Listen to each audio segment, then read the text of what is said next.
Good morning, afternoon, or evening, everybody, and welcome to Pangolin, the Conservation Podcast, the show dedicated to exploring and amplifying the world's underappreciated conservation stories. The stories that inspire me, and I hope will inspire you too. I'm your host, Jack Baker, and thank you for joining me for this, the first episode of Season 4. To celebrate this brand new season, I am joined by the fantastic Dr. Arnaud Desbiez to discuss the incredible Anteater. We discuss the importance of anteaters, the threats that they face out in the wild, and how his organisation is helping to secure a future for these amazing animals. It doesn't stop there though, as we also take some time to chat about his work on the Giant Armadillo Conservation Project. And we discuss how numerous species are protected by the somewhat strange combination of firefighters, apps, and honey. It may sound odd, I have to admit, but it works. So, without further ado, let's get started.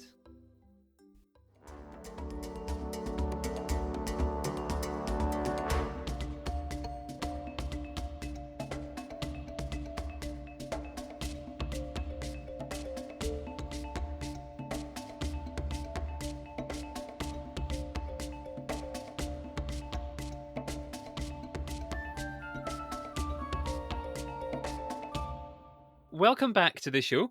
I am now joined by Dr. Arnaud Desbiez, who runs the Giant Armadillo Conservation Project and the Anteaters and Highways Project. And he's here to tell us today about the Anteaters and Highways Project. So thank you very much for joining me once again, Arnaud.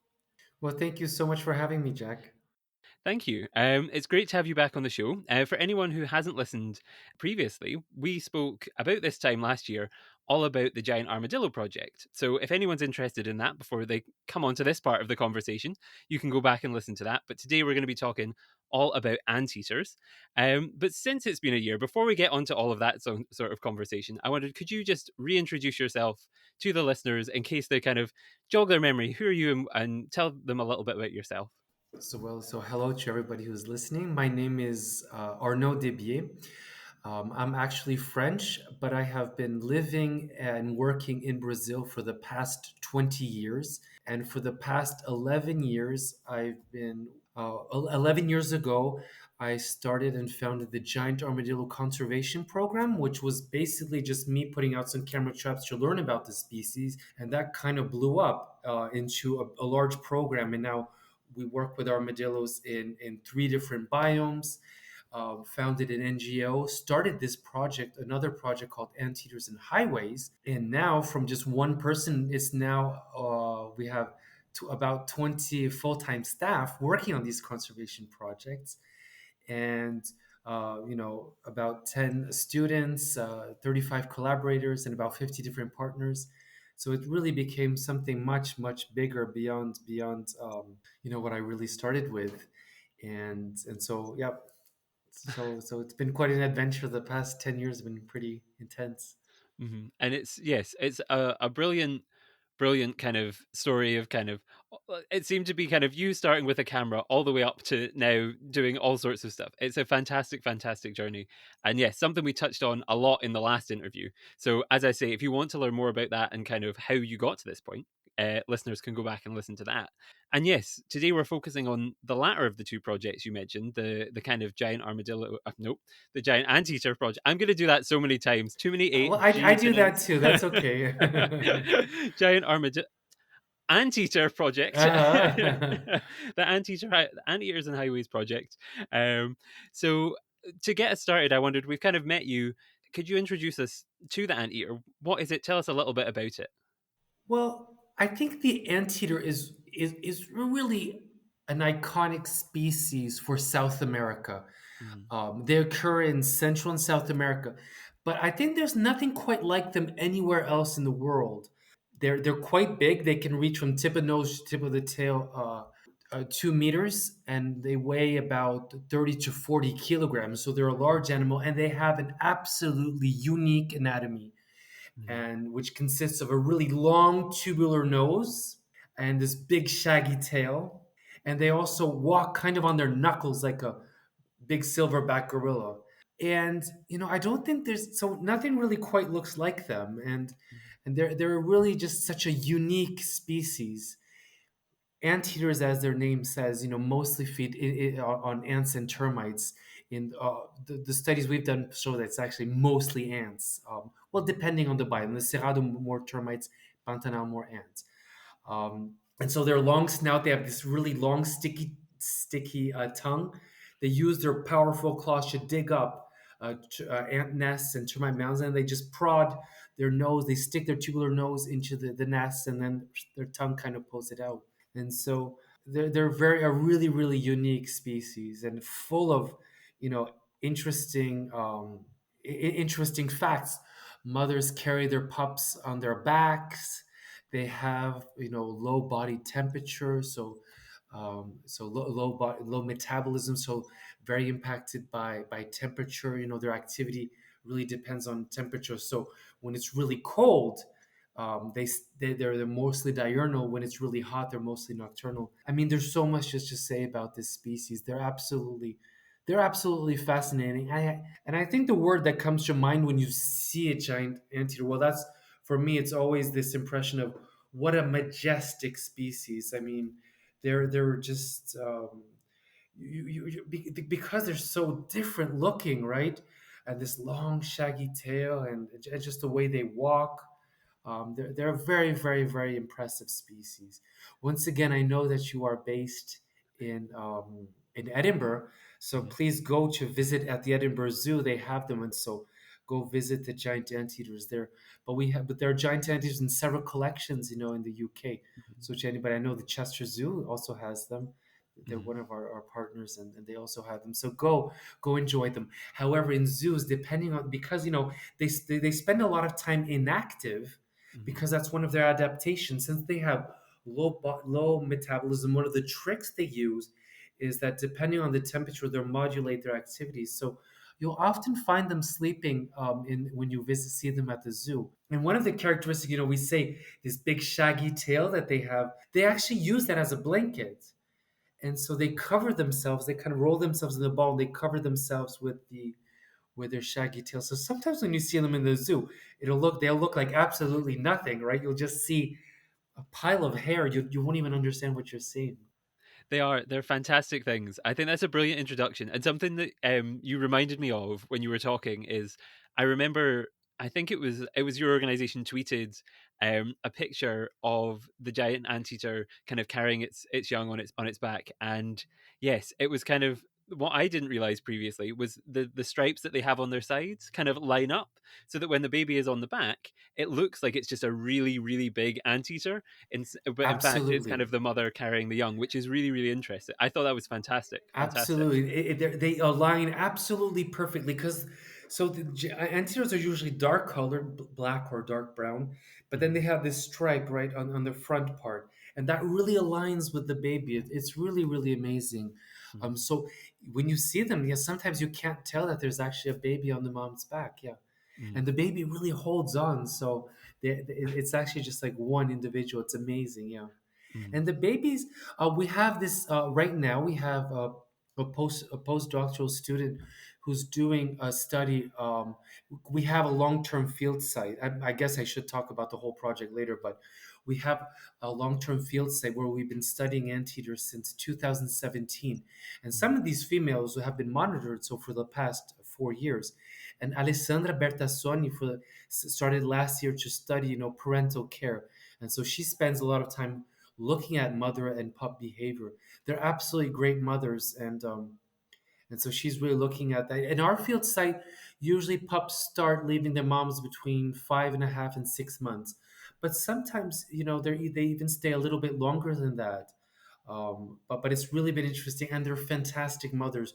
Where we work in the Cerrado, it gets really hot. Sometimes she'll be sleeping and she'll just keep her tail up high to provide shade for the pup just to be playing right under the shade. It's very really really cool. We have some great images of that, and if you look at our social media, often we share some of the materials that Alessandra has provided to us. Mhm. It's fantastic, and I would recommend everybody go and follow all of those accounts because they are fantastic, and they will always. It's whenever one pops up, it will always bring a smile to your face. Um, I wondered. just moving on, or kind of still in the same vein, we touched briefly on the fact that they kind of eat ants and termites, and I imagine that kind of is a very important ecological role that they have, kind of controlling kind of pest populations or bugs or whatever. Um, is that kind of their main kind of ecological purpose? Is that the reason they're kind of really important, or is there other important ecological roles that they play? Well, I think it's mostly that. Yes, Mhm. they help to control these pests, which are ants and termites. And yeah, and I would describe that as the main role. But of course, that they can be predated by large cats, so they are part, of the food chain. And I do believe, when they do create these excavations when they sleep. We haven't really studied that, but I do believe that those then can be used by other species. When they go to sleep, often they find a shaded place and they'll kind of dig a little pen, a little mud pen, and everything, and that is also, so they create these little spots for that sometimes other species may use. But I would really describe that their main role is control of pests. Mhm. Mhm. That's really interesting because I remember when I was reading up about the pangolin, what feels like years ago now. Well, it is years ago now. Reading about the pangolin for my dissertation, and it was I came across I was reading a study about kind of pest control, and I can't remember the name of the author, but there was a really interesting piece I read about how on different islands, if there was an anteater or anteaters present on the kind of islands in the kind of Amazon, then the islands that had the anteaters would have much different kind of plant life than the islands which did not, because obviously they kind of have controlled the populations and stopped the termites and the ants and things from Oh, I, I eating I different haven't plants. read that. That's interesting. Yeah. Yeah, I'll need to find it because it's one of those things that when I read it, I was like, that's really interesting. And I didn't find a way to work it into my dissertation. But yeah, really, really interesting. I wondered, kind of now that we know about them, I think the next kind of natural question is what are they threatened by? These amazing animals, I think kind of iconic species. What are the types of things that are worrisome for this species? Yeah, so the conservation work we do is a little bit different than with the giant armadillo. When we started with the giant armadillo, nothing was known about their basic biology, ecology. Mhm, We really, a lot of information was lacking. But with the giant anteater, there have been previous studies and there is basic information on the animal. Also, just because since they are present in zoological collections, there is a lot of information about them. So mhm, that a lot of that information we did not have to really go out and seek. Anteaters are threatened by, there are many of the same nootropical threats of all other species. So habitat loss, hunting, but mostly habitat loss, right? But also, in the state where we live, roadkill. They're victims of wildlife vehicle collisions. Fires is also a threat because obviously you can see that with this big bushy tail that kind of drags, they're kind of like a walking match, because they can ignite. They can, well, so they're very sensitive to fires.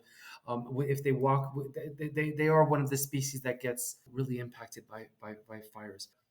There's also a little bit of problems with negative superstitions with them. Human, so there are some different challenges with people having negative perceptions of the species, and that has negative consequences.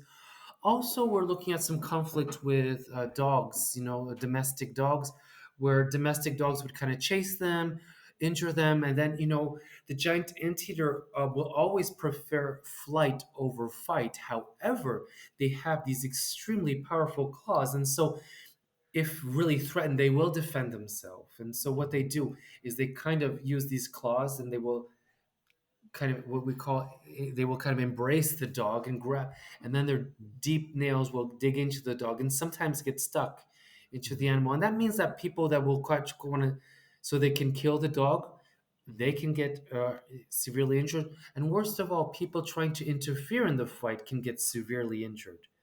So what are we doing as a conservation program? Well, we started out looking at the threat of wildlife vehicle collisions, mhm, that mainly in the Cerrado. We're also trying to mitigate the threat of fires in the Pantanal. We have done a lot of work looking at the human dimensions, so trying to understand people's superstitions so that we can design education programs and outreach and communication to address exactly those the kind of facts that repel people or might stimulate these superstitions. And fourth, really working, we're also started to work with dog owners and trying to create strategies to decrease that. So I think maybe I'll talk about all four of these different. Yes, that would be fantastic actually, because yeah, there's I now have so many questions about each of them, and it's probably best that that you kind of whichever you'll know the best way to explain each of them. Because all that yes, I remember the thing that I was thinking about about the fight or flight was I'd seen some the only kind of point I can relate to really is the I'd seen videos of not giant anteaters but of tamandua where they Uh-huh. kind of are running and then they turn and they kind Yeah. of they stick their arms out like I'll fight you if you come any closer, so back up, Yeah. that type of And thing. So and yeah. so the giant antler will do something a little bit Mhm. similar. They'll run, but they'll stop. Now they might not stand as much on their because the little tamanduas, to people who don't know, they kind of think it's like people often think that what they're saying is pick me up and give me a hug, but they're actually defending themselves, right? Mhm. Um, and the giant antler kind of does something similar. They'll run, but if threatened, they'll stop and raise up, and then have these powerful claws that can really kill somebody or injure somebody very severely. That's it's one of those things. Yes, these animals are lovely and perfectly peaceful, but be careful around them if they are looking a bit angry. Yes. Absolutely, but these are animals that will choose flight over fight, but if cornered, they will fight and they can be dangerous. Mhm. Yes, yes. I guess kind of moving back then just a step to talk about the solutions to the problems and the things that your organization have been doing. I don't know. That sounds like a lot. So I don't know if you're the best if you have a set order you like to run through them or what yes, what is the Anteaters and Highways project doing to kind of protect these animals and help them? Well, that's how it all kind of sort of began with the Anteaters and Highways, and then it sort of went Mhm. evolving as more staff came aboard, and we have much more people now working with us. But if you drive in the state where I live, Mato Grosso do Sul, you will be one of the things that is really going to strike you is the number of carcasses of animals that you find on the road. And in Mhm. 2013, I was only working with giant armadillos. That's one of the questions I had. Well, are giant armadillos also threatened by wildlife vehicle collisions? And so Mhm. my wife works on the Lowland Tapir Conservation Initiative. We joined forces and we started monitoring. I think it was 900 kilometers of roads every 2 weeks for 1 year. And while we didn't Mhm. find any giant armadillo carcasses, giant anteaters were the third most killed animal on our roads. And when you look at the ecology, biology of the giant anteater, which is one pup a year, you realize that how can they withstand this kind of massacre? Mhm. And that's where the Anteaters and Highways project was born. So this project was really born to address a threat. And so we designed a multidisciplinary project thanks to the thanks to the 4 year funding from Fondation Segre and then several zoo partners. We were able to develop this project that had several objectives. One of which was, of course, continuing these road surveys so we could understand the spatial and temporal dimensions of wildlife vehicle collisions and where, when, and why this was occurring. And so we monitored this time 1,300 kilometers of roads every 2 weeks. And in 3 years, we monitored 85,000 kilometers of highways, which represent about 15% of our paved highways. During that Mhm. time, we documented 608 carcasses of giant anteaters. Once again, they were high up there, not the third, but they were the top five animals killed. We also we also looked at we also conducted a telemetry study. So we worked in three different study areas with highways with different levels of traffic, high, medium, and low traffic, new highway, old highway, to kind of see how that influenced their movement. And so we collared about, I think it was 45 individuals with GPS collars in three different sites, and so we could look at the movement, when and why they crossed the highways. So what that showed was that 80% of the crossings occur at night. In the areas where we worked, there were some underpasses, natural underpasses that were for cattle, for example, to use. So these big culverts used for cattle or bridges for rivers. And yet, despite having these safe passages, only 1% of the crossings were done using the safe passages. So that really indicated to us that we needed to guide the animals to use passages.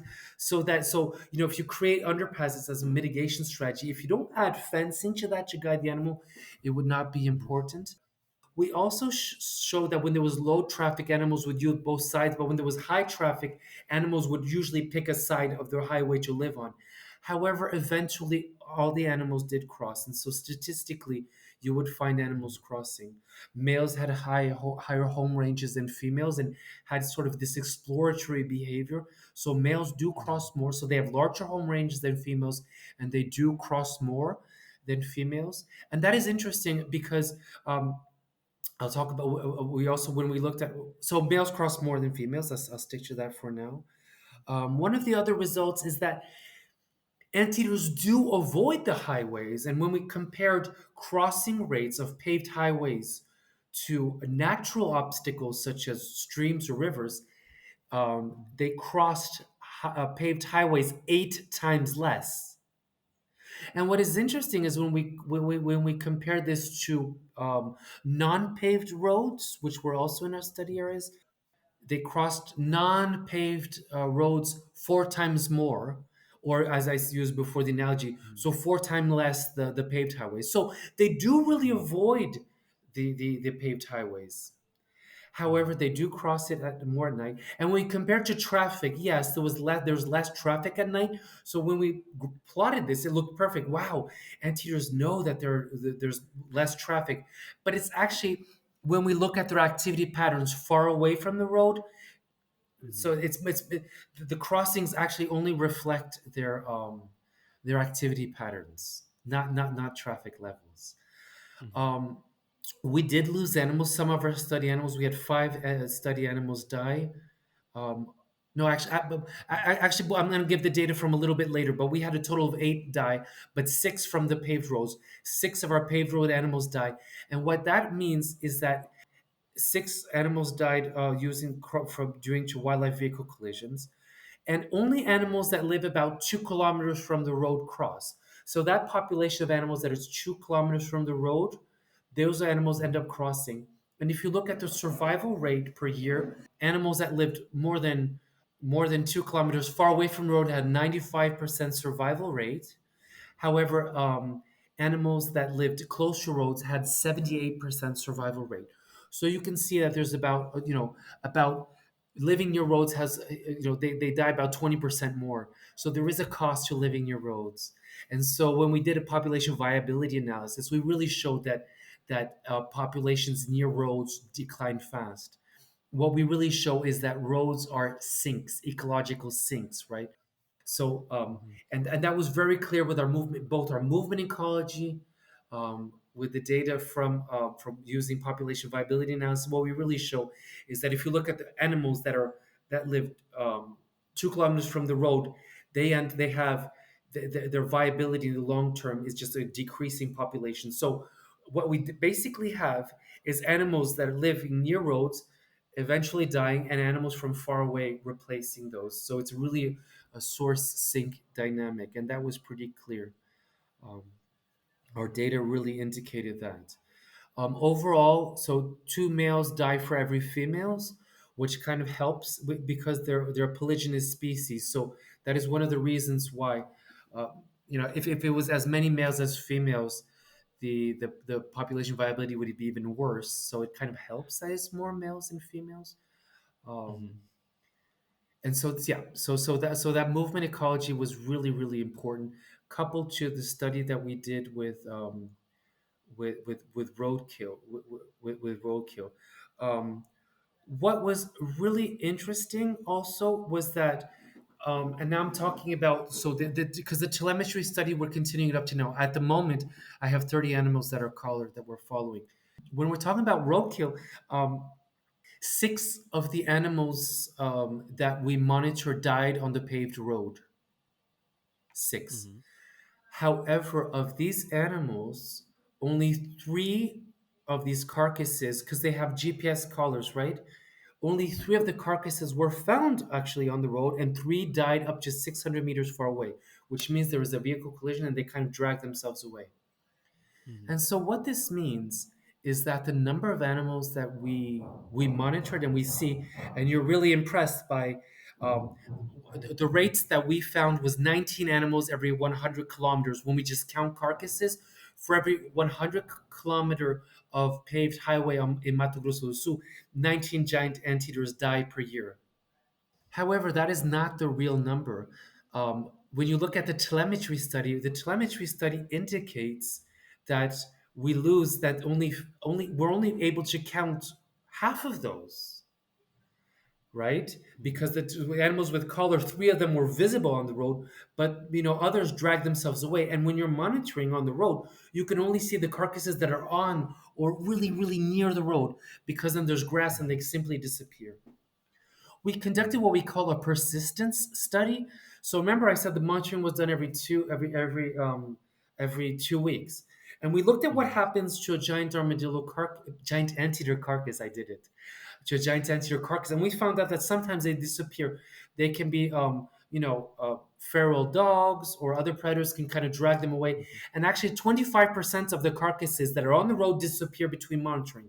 So when we're monitoring carcasses every 2 weeks, we miss some carcasses that had died on the road because they're removed, right? So if we factor in the carcasses that we do not count simply because of our monitoring method, which is every 2 weeks, plus the animals that we don't count because they don't die on the road according to our telemetry data, um, Mm-hmm. right? That there's 50% that disappear. Well, instead of 19 animals per 100 kilometer, the real number is actually 48 animals every 100 kilometer. And it's not that's not sustainable. That's like a huge number of That's a like huge, yeah. yeah, and that yeah, that's because and when you first started talking about it, and when I was first looking into it, I thought anteaters are huge. There's no way there's that many can be because you'd see one, but at night if they're active at night and all of these things they add up and they come together and it just seems that's it's I yeah So I well, could the problem is you think they're huge, but most of the accidents happen at night. mm-hmm, um, and mm-hmm. the anteater's eyes do not reflect light. They have that. So it's very different from a deer Okay. or a cat, which reflect Mm-hmm, light. Anteaters don't do that. So it's basically a shadow that you don't realize. We also mm-hmm, did a study on truck drivers working with those. On our state, everything is done through trucks, right? The transport, and we have Mato Grosso is huge. And so mm-hmm, we try to look at um, the people's, truck drivers' perception of this issue. There was actually because due to superstition, because there's a lot, I mentioned that there's a lot of negative perceptions about giant anteaters. People say they bring bad luck, and it was said that truck drivers kill them on purpose because there's a saying that if a giant anteater crosses in front of you, you're going to have bad luck. So people said they might kill them on purpose. But when we did interviews, and we interviewed over 200, it was the doctoral research of Mariana Catapani, who actually works with us today on human dimensions of conservation. She really proved that truck drivers, they, even the ones that through, so she used techniques of anthropology, psychology, and she really showed that truck drivers are very aware of the threat of wildlife vehicle collisions. Even those that love animals and are very upset end up killing them because it's much more dangerous for truck drivers to swerve or avoid them. So it's much safer for them to hit them. Um, and they also report that most of the accidents with wildlife vehicle collisions occur at night. So bringing those two pieces of data, we really confirmed that. Other studies we did was looking at health. So we did necropsies on fresh carcasses of over 150 necropsies. Over 60 of were of giant anteaters, and that's where we developed over 50 partnerships with universities and to analyze the carcasses and look at the health of giant anteaters. Um, We also did some camera trapping on two different, one of the busiest highways and less busy, with a gradient of cameras close and far from road, which basically which really confirmed. Once again, we often triangulate with our. This was a PhD student, Vinicius Aberici. He's going to defend in a few months, and his data basically showed the same thing. After there's the relative abundance of giant anteaters, for example, is lower near the road than far, and we looked at occupancy. He's going to do all this stuff for his PhD, but he's going to look at other species. So that data also confirmed. We also did capacity building of road workers. We also did a lot of environmental education work. Basically, so all this work done for during 4 years was to prepare the scene. So we had the data, so that the second phase of the project was started in 2020. We would be really working on mitigation strategies. So we had that information. And so that's what we're really doing. And so we have a whole new team of 6 full-time staff that's now working on that, and we're really doing already having some exciting results already. Once we have this data, we can now present it to the state or authorities. And Erika Saito who's working with us. She's one of the members of our staff. We have been really working, presenting all this data to the state authorities. And you have to remember that we were documented and focused on anteaters and understanding the problem, but we collected data on all other species. What we want to look at is turning our highways safe, because wildlife vehicle collisions are not only a problem for biodiversity, they're also a huge problem for human safety. People die on our roads. And so when we say that, it's not, the carcasses show us that's 19 per 100 kilometers, but then when we really analyze the data, taking into account persistence and telemetry data, it's 48. Well, that's 48 accidents that happen on the road. So people hitting animals. So and even a giant anteater, that when they hit the car, they cause material damage. They also cause life, and that's the same thing for the capybaras and tapirs. And we did a study of Fernando Ascenso, one of our colleagues, who showed that and with this new data on persistence, in less than 10 years, you can reimburse mitigation strategies, which is fencing. So if we start fencing in the key hotspots, the passages that already exist, we can, that it's actually cost effective. And so those are the kind of data that we presented to the state. And now, just very so we created this mitigation guidelines, this manual of all the mitigation measures that needed to be used depending on the landscape, on the different conditions. And we're really excited that the state of Mato Grosso do Sul has adopted that. Actually, so very recently, it was endorsed in December 2021, just 2 months ago. And so that mitigation measures need to be implemented in any new highway that is being paved, or any highway that's being duplicated or fixed, because they don't have the money right now to implement, to put in all these mitigation measures. But what the state is doing is that when they'll hire contracts, they will work that into budget, because we've really been able to show with all our different partners, working with lots of different NGOs. And so that has been really exciting. Yuri Ribeiro, one of the new members of staff that works with us, has been using all this data to model. So we modeled, only we have data for only 15% of the paved highways. We'll use that data to try to use distribution models and adapted it to roadkill. And he actually shows the state, he created a map for the state of all the areas where there was a higher percentage of probability of wildlife vehicle collisions. And so we're using that data now to influence the conversation. He's also doing research on trying to understand what are the barriers to implementation. So why is it we can't implement it? What are the barriers so we can fix it? So looking at how all the different authorities and people work together. Um, we are working now. We're doing a citizen science experiment. Mariana is doing this experiment working with truck drivers to try to do citizen science. So we created an app where truck drivers record capybara, anteaters, and tapirs, so that they can help be part of the solution and recording. And then we're integrating Yuri's data into that, so they get a warning in the app saying, "Oh, you're going to a high collision zone." Um, we're continuing the capacity building. We are continuing our long-term research on giant anteaters. We're trying to create. In the next few, we want to create a certification system with the state, so that highways are categorized as safe or unsafe for wildlife vehicle Hmm. collisions. So based on the manual and the guidelines, those highways that have been implemented, we can say the ones that are dangerous or not dangerous, and we continue our work with environmental education. So lots of different things. That's why I'm saying our staff really increased. We continue. We're also doing some work with the reintroduction of orphan giant anteaters. We've been doing that for the last 3 years. I just had two members of staff. Hmm. We're releasing in the next few days two new animals. And we use these animals for communication and conservation stories. The 30 animals that we monitor now, we continue looking at the influence of collisions, but also habitat loss and other things. So the story is huge. It's become really big. We're using. So I remember I told you we're looking at female reproduction because that's one of the data we really need for our population viability models. But we also collar the young when they disperse, and we're using the dispersers as landscape detectives, so we can understand the permeability in the habitat, so that we can work with the authorities to try to protect those corridors, know what is permeable or impermeable to giant anteaters.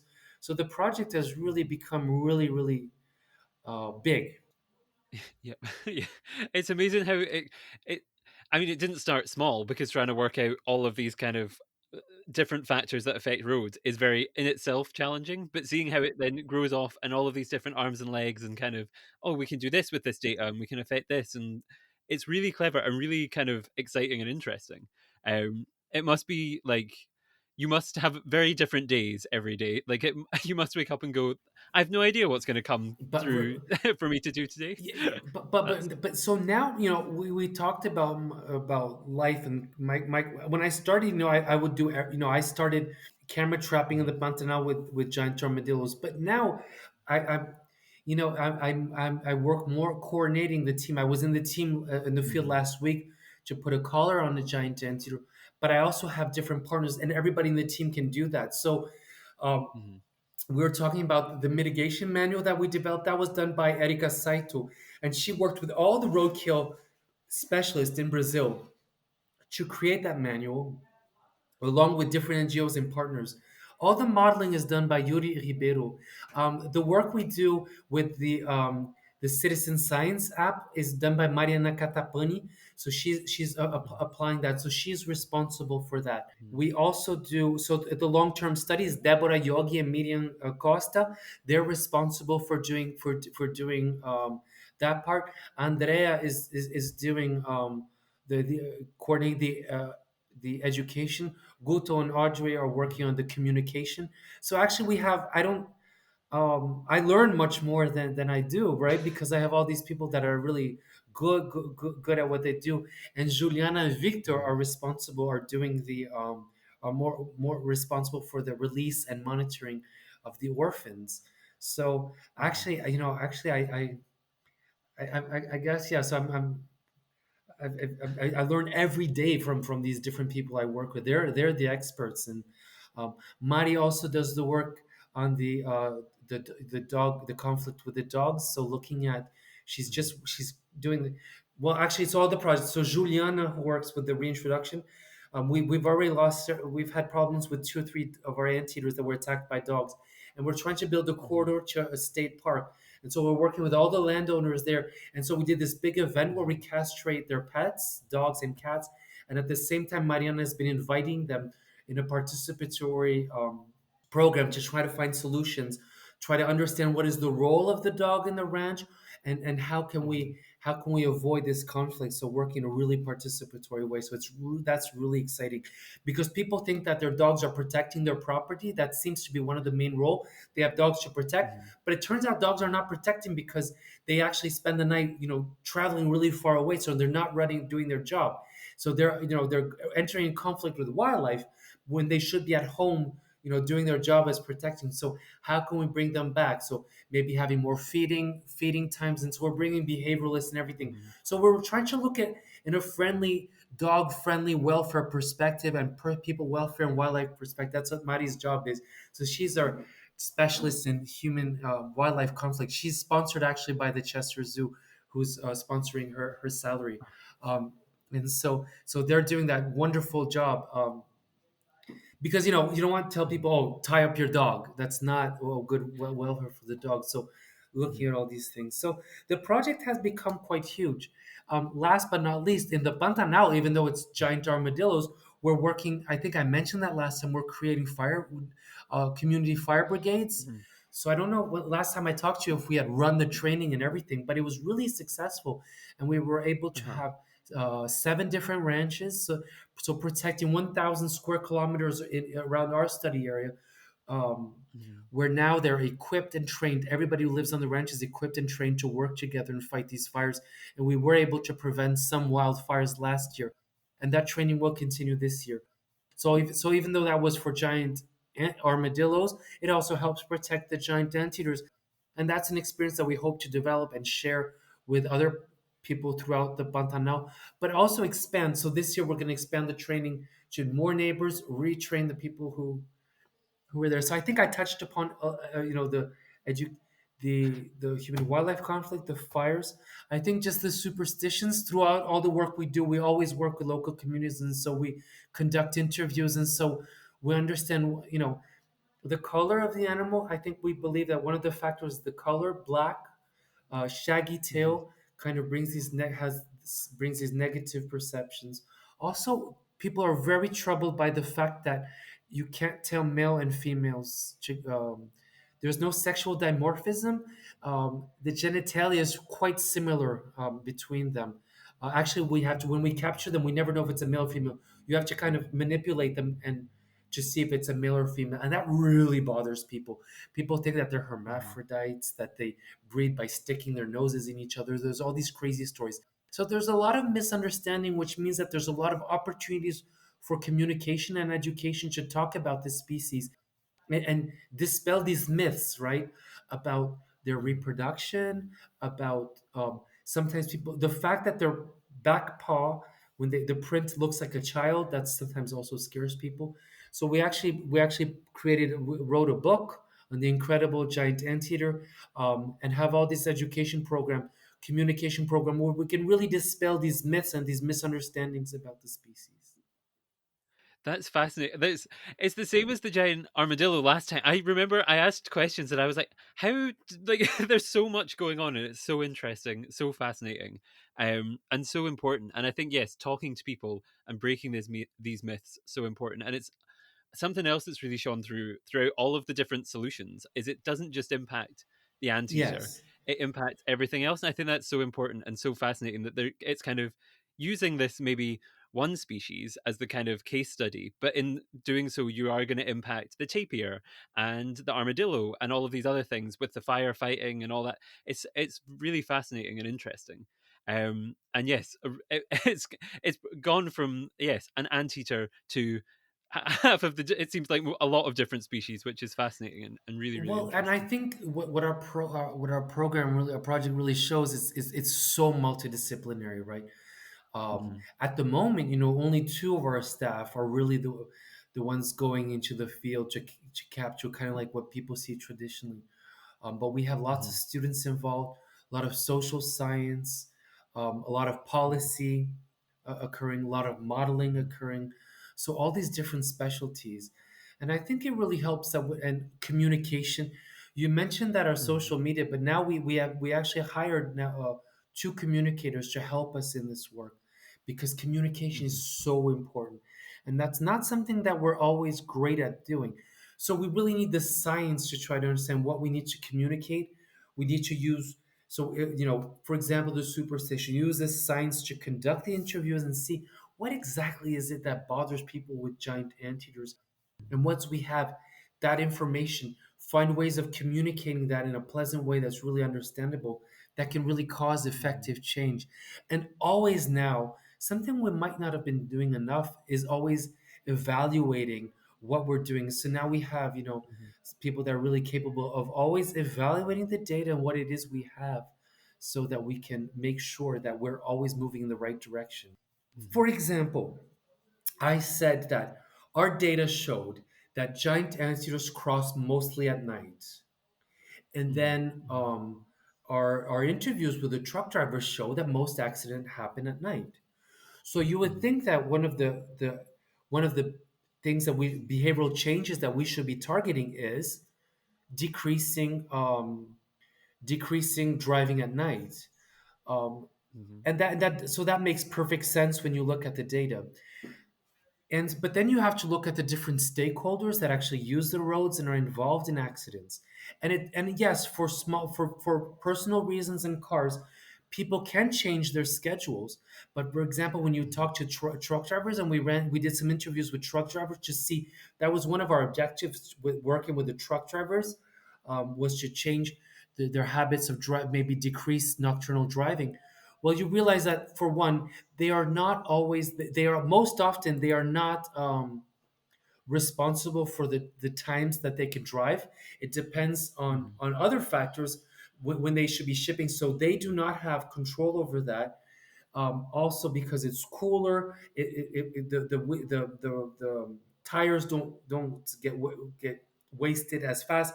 There are lots of different Hmm. reasons why they don't have control, or it's much more difficult for them to change. So instead of doing a whole program on decreased nocturnal driving, it does work for people and for certain cars, for Yeah. personal, but not for truck drivers. So before you implement a program, it's always important to get to know your stakeholders, and so do the science so that you understand, you don't waste money.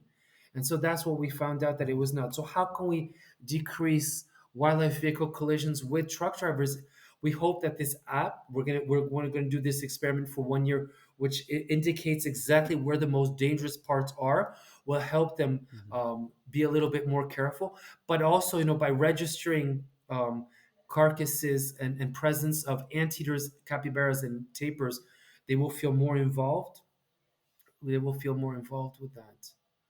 So it's actually looking at so lots of different solution, but always evaluating, right? So we're evaluating every mitigation strategy.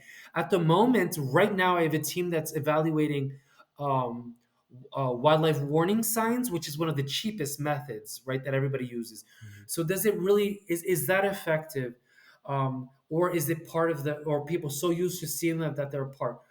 So we're conducting both interviews, measuring vehicle speed, and doing all this work on that right now, so we can see if that's something to recommend.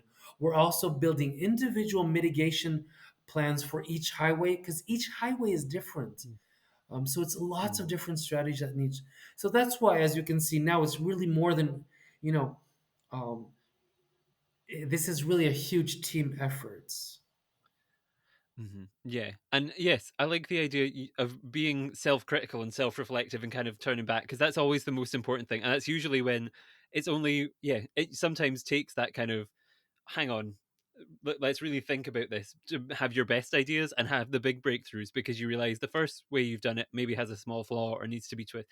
Yeah, I also like the fact when you mentioned kind of bringing other people in, that was really making sure they feel included is really interesting, and kind of, yeah, it gives me giving me something to think about how to engage people and make sure that if they feel included, they might start to kind of form a bond with these animals as well, which might in turn kind of help reduce accident and make them want to drive more carefully, not just because they're not going to damage the truck or whatever it is, but also because they kind of are starting to care about the animals that are on the roads and things. So that's really interesting. And Jack, there's something that's really interesting is when you talk about these different stakeholders, in this case, truck Hmm. drivers.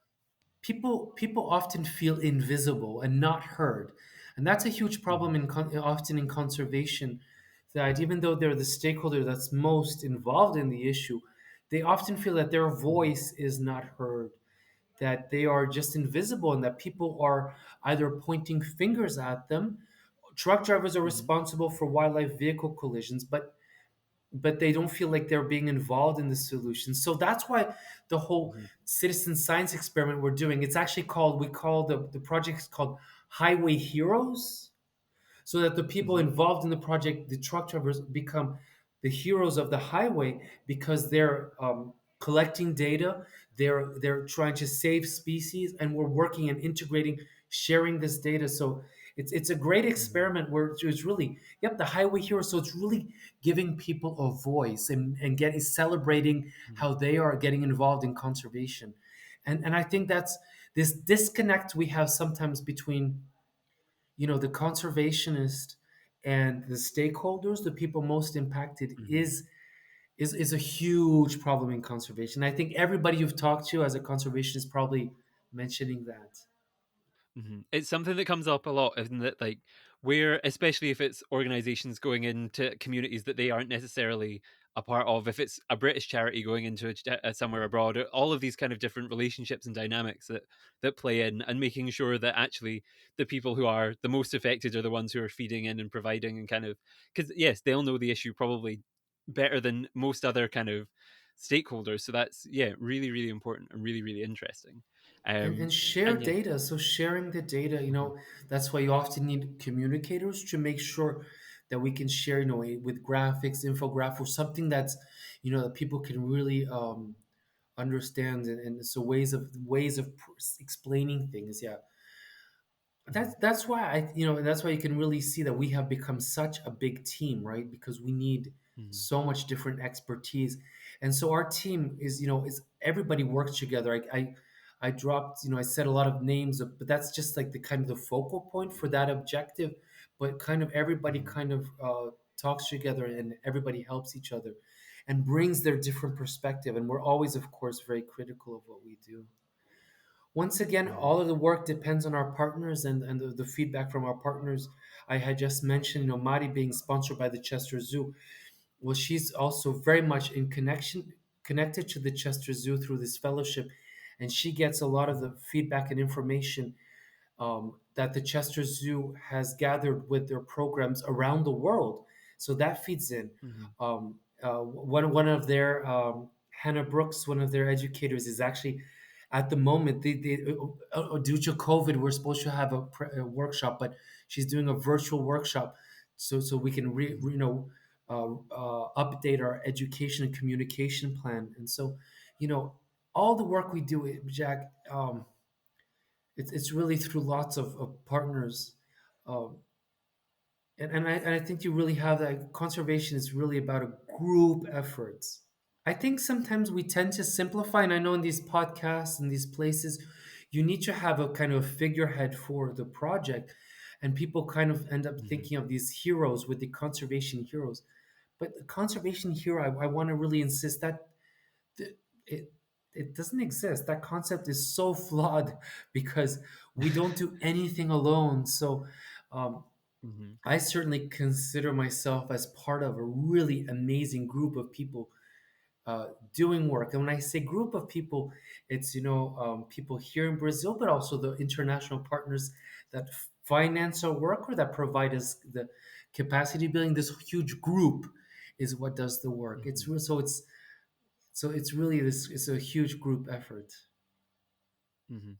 I think that that's really important and nice that you to acknowledge, because it's, yeah, it's one of those things that I sometimes think when people ask me about the podcast, for example, is kind of like, oh, you must do all this work by yourself and all that and all that, and I'm like, I mean, I write down questions, but without and talk to people, but like, yes, without kind of the technical advice of some friends, or kind of talking the people I'm actually talking to, the guests, or without all these other people coming together and helping, there wouldn't be on my end the podcast, and with all the people on your end, kind of, there wouldn't be the project coming together as it has with so many different avenues. So that's a really nice thing to an important thing to acknowledge, I think. Yes, it's really, really interesting. No, really, really important. Absolutely. Mhm. And when you say, every day is a new experience, but it really is, because with the amazing people I work with, I learn every day. I learn Mhm. something new. It's really, really exciting. Mhm. It must be, yeah, and especially with so many disciplines and things coming in, it must be fantastic. Um, and thank you so so much. That was absolutely fascinating, and I think really really enlightening to the struggle of the giant anteater, and illuminating to lots of things I didn't know about. I guess now, though, I want to move on and talk about your other project, if you do not mind. Um, we talked about it last year, but I guess, and there's so many similarities between the projects and the overlaps and so much going on. But if we refocus slightly and talk about the Giant Armadillo Conservation Project, I wondered, could you update us on what's been going on there since this time last year when we spoke? Any updates on that front?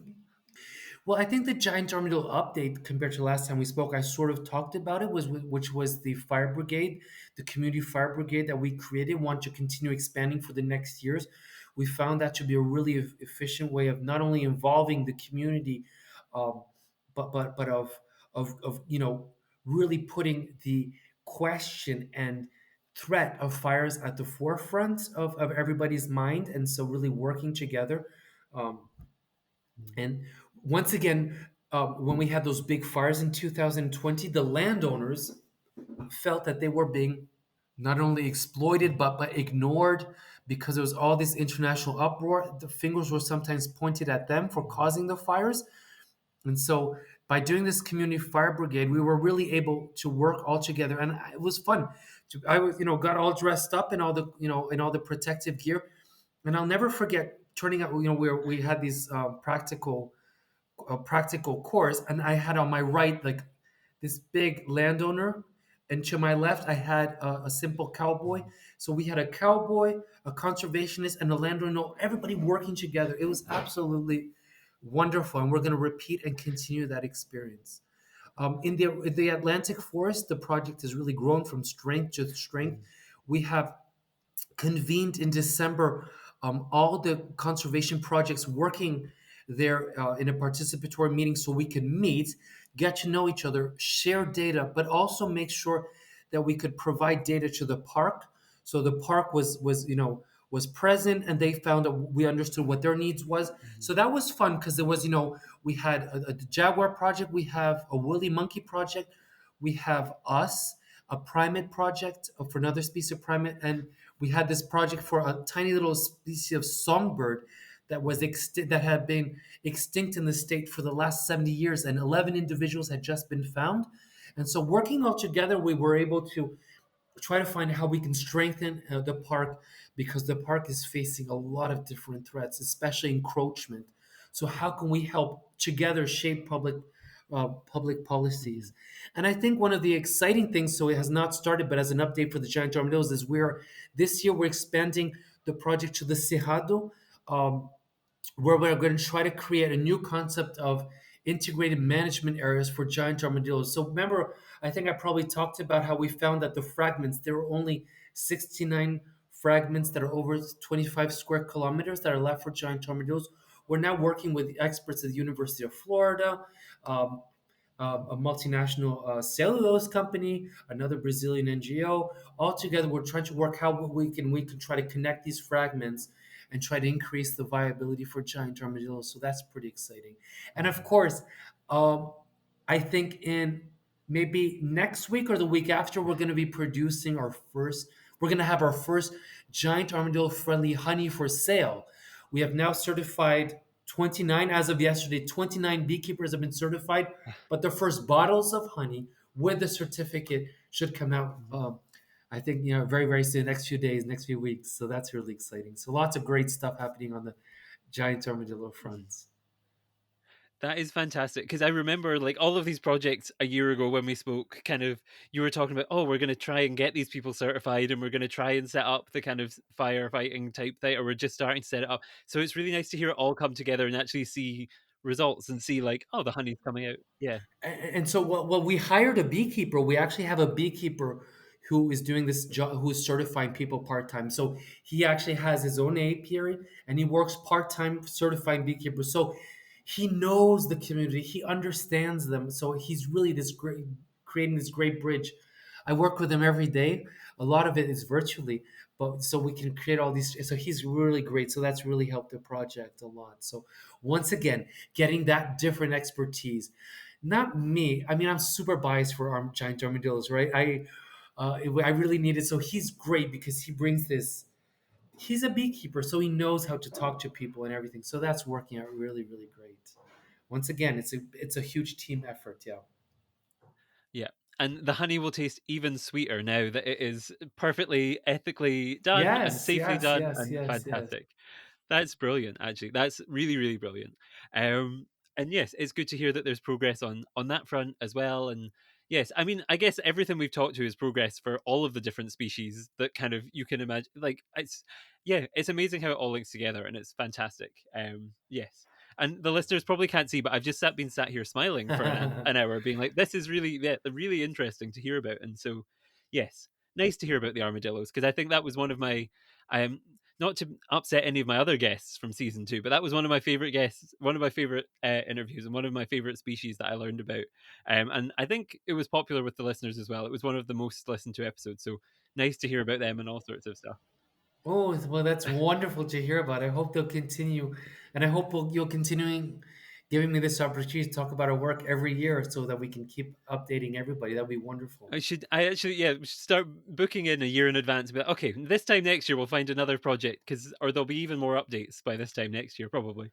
Um, All right. Well, I want to be invited next year to give an update on both programs. We'll have lots of exciting updates for sure. That's fantastic. And I guess like I haven't had to do much speaking today, which has been very nice because you there's so much information. But that kind of brings us towards the end of the questions I had for today. Um I guess the last couple of questions I always ask people, always the same, are how can people be helping and how can they find out more? So I guess if we start with if someone's listening to this at home and thought, I need to do something about anteaters or armadillos because we briefly mentioned them. What can they do to help your work and the work of the huge team that is going on around you? Well, if you know, um, our projects we have is from an NGO, so we always Mhm, need funding. So if you're interested in collaborating with the project, please get in touch. Just last week, actually, we had somebody from the UK who's an artist who's really interested in the species. She organized this class, mhm, a virtual class online of drawing anteaters, and was able to to fundraise in that way for the project. So that was really wonderful. But you know, please get to learn more about the project. I always want to mention, I think I mentioned it last time, that if I want to encourage listeners to support their local zoo, because most of the funding, 80% of the Giant Armadillo Project and 40% of the Anteater Project has been funded by zoos, and zoos are sponsoring the salaries. My salary is sponsored by the Royal Society of Scotland, which owns the Edinburgh Zoo and Highland Wildlife Park. Mari, as I said, Chester Zoo, Gabrielle Houston Zoo, Danilo is Naples Zoo, our educator Andrea is the Reed Park Zoo. So go sponsor your local zoo. And I know that there's a lot of debate about animal welfare and our animals well care, but if you're visiting an AZA or EAZA accredited institution, mhm, believe me, welfare is at the forefront of these institutions. And I just want to, if there are any animal activists listening to me right now, did you please listen to what I have just mentioned? That on our roads in Mato Grosso do Sul, our data shows that 48 animals are killed every 100 kilometer each year. Anteaters, animals are being massacred on our roads. That we're just talking about giant anteaters, but lots of other species. And thanks to the funding from zoos, we're really working hard. We're changing public policy and doing a lot of things. So while you while animal activists sometimes freak out about one individual in a zoo, I want to encourage them go into the wild and see what is happening to biodiversity around the world, and and try to rethink a little bit about the priorities and how you can be more effective for conservation, mhm. and think sometimes populations more than individuals. Mhm. That's really, really interesting. And yes, I'll just piggyback on top of what you were saying about Edinburgh Zoo and the anteaters and things that they have there. They've just opened a new armadillos and sloths house. So if you are in the Yes. Edinburgh area, Edinburgh adjacent, go and see it because it's fantastic. Because you have the nice, it's good because you have the nice kind of chill sloths in the trees, and then on the ground you have all these armadillos running around, which is very nice to see.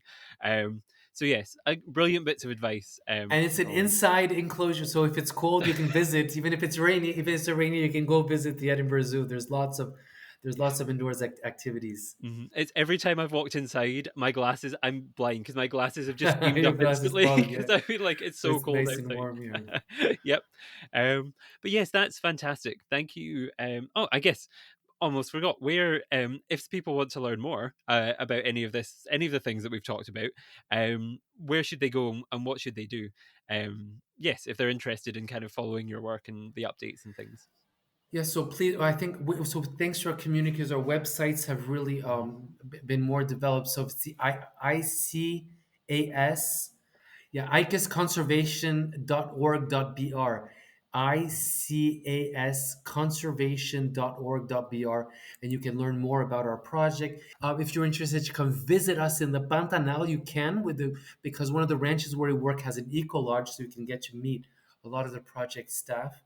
We're also based in Campo Grande, so if you ever come visit Brazil, drop us a line, and we'll be happy to meet with you personally. Um, but yeah, and I think a lot of the institutions support us also have information about the projects. Mhm. Fantastic. And yes, I will. I know. Every time I have a guest on somewhere around the world, and they say like, "Oh, you can come and see that," I'm like, I now need to buy tickets to Namibia, to Madagascar, and then across to to Brazil. I'm buying plane tickets all over the world. But yes, But if people want to organize events, sometimes we have done Zoom calls. If they do mhm, fundraisers, sometimes a member of staff, usually myself, will talk.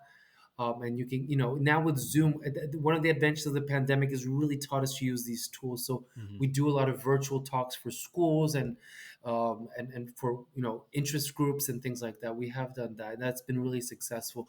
A way to, of course, not everybody can travel, and so having the opportunity to meet, virtually and talk virtually about all these issues is another way of doing this. fantastic. That's brilliant. And yes, I'll put links in the description of this episode for the website, for all of the social media, for everything we've talked about. I'll try and find all the links and I'll pop them down in the description. So if you're listening to this and think, oh, I want to kind of quickly have a look and see what's going on, they'll all be in there for you. I guess with that being said, though, that brings us to the end.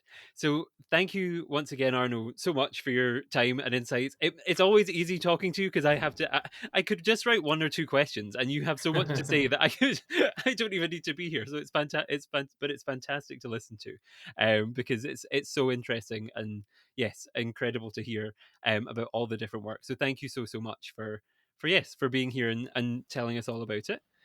Well, thank you for having me, Jack. And now I expect an invitation next year to give you updates. Yep, of course. Um, well, thank you. Yes, thank you, and thank you to everyone who is listening.